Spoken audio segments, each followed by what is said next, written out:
Hello everyone.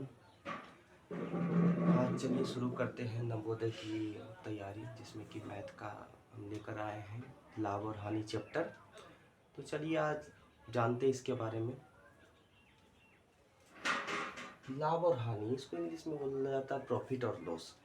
तो इसमें से कुछ टर्म होते हैं जो कि क्रय मूल्य है, विक्रय मूल्य, लाभ, हानि, ऊपरी व्यय, और इनके अलावा और भी होते हैं, तो उनके बारे में भी बता दें। तो पहले क्रय मूल्य जो होता है, क्रय मूल्य किसको बोलेंगे? इंग्लिश में बोलते हैं इसको कॉस्ट प्राइस।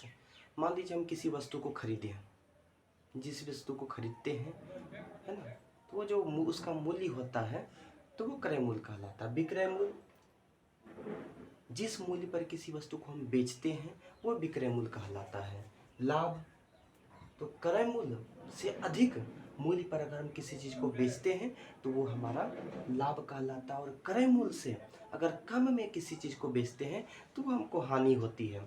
ऊपरी व्यय क्या होता है? जब हम किसी वस्तु को खरीदते हैं जो कि क्रय मूल्य है, उस पर किसी क्या बोलते हैं, गाड़ी का किराया हो सकता है, या फिर उसको लाने में जो खर्च होगा वो ऊपरी व्यय कहलाता है। तो इनके टर्म के बारे में चलिए जानते हैं और इसे नोट करें और सीखें। क्रय मूल्य, जिस मूल्य पर किसी वस्तु को खरीदा जाता है, ये आपका हो गया क्रय मूल्य। जिस मूल्य पर किसी वस्तु को खरीदा जाता है वो आपका क्रय मूल्य कहलाता है। विक्रय मूल्य जो है, जिस मूल्य पर, मूल्य बोले या दाम बोले,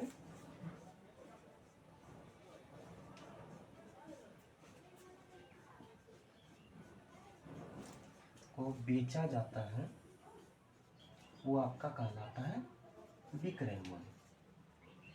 लाभ,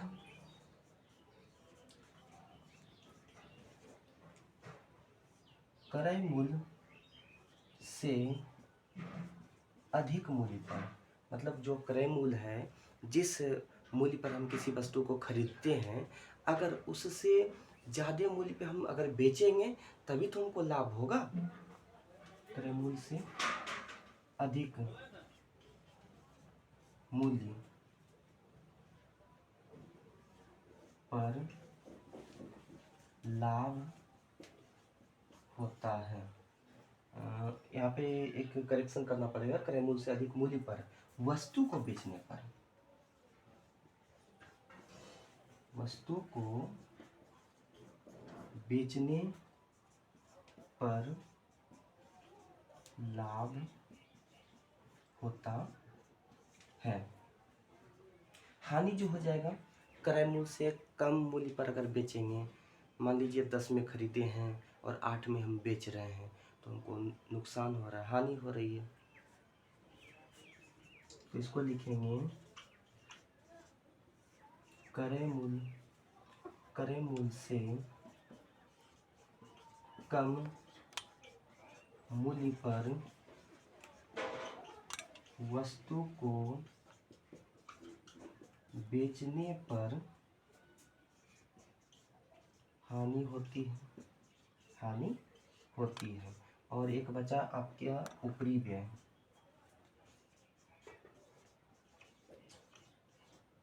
क्रय मूल्य में, क्रय मूल्य में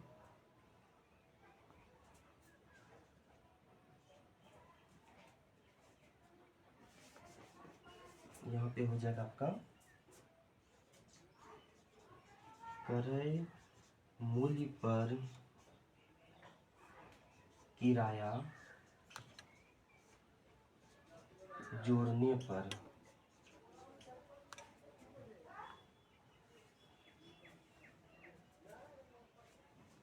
किसी वस्तु को लाने में या उसे रिपेयर करने में लगा खर्च ऊपरी व्यय कहलाता है। ऊपरी व्यय कहलाता है। तो ये टर्म है, इनको आप अच्छे से नोट कीजिए और समझिए। अब चलिए इनके सूत्र के बारे में जानते हैं कि लाभ बराबर क्या होता है। लाभ जो हो जाएगा वो आपका विक्रय मूल्य माइनस क्रय मूल्य होगा, और यहाँ पे जो हानि होगा, चूंकि क्रय मूल्य जो है माइनस विक्रय मूल्य हो जाएगा आपका। और अगर हमको लाभ प्रतिशत निकालना है तो लाभ को हम ऊपर में लिखेंगे और यहाँ बटे देंगे, बटे क्रय मूल्य, है ना। लाभ होगा तो क्रय मूल्य पे ही होगा, हानि होगा तो वो भी क्रय मूल्य पे ही होगा, इसीलिए हम लिखेंगे नीचे क्रय मूल्य और यहाँ पे गुना 100 कर देंगे, तो आपका लाभ प्रतिशत निकल जाएगा। उसके बाद हानि प्रतिशत है, तो आप यहाँ पे लिखेंगे हानि जितना भी हो रहा आप निकाल देंगे, और उसके बाद यहाँ पे लिखेंगे क्रय मूल्य, क्योंकि क्रय मूल्य पे होता है, और गुना यहाँ पे 100 होता है। तो इस तरह से आप निकाल सकते हैं। और आगे अब देखते हैं अगला टर्म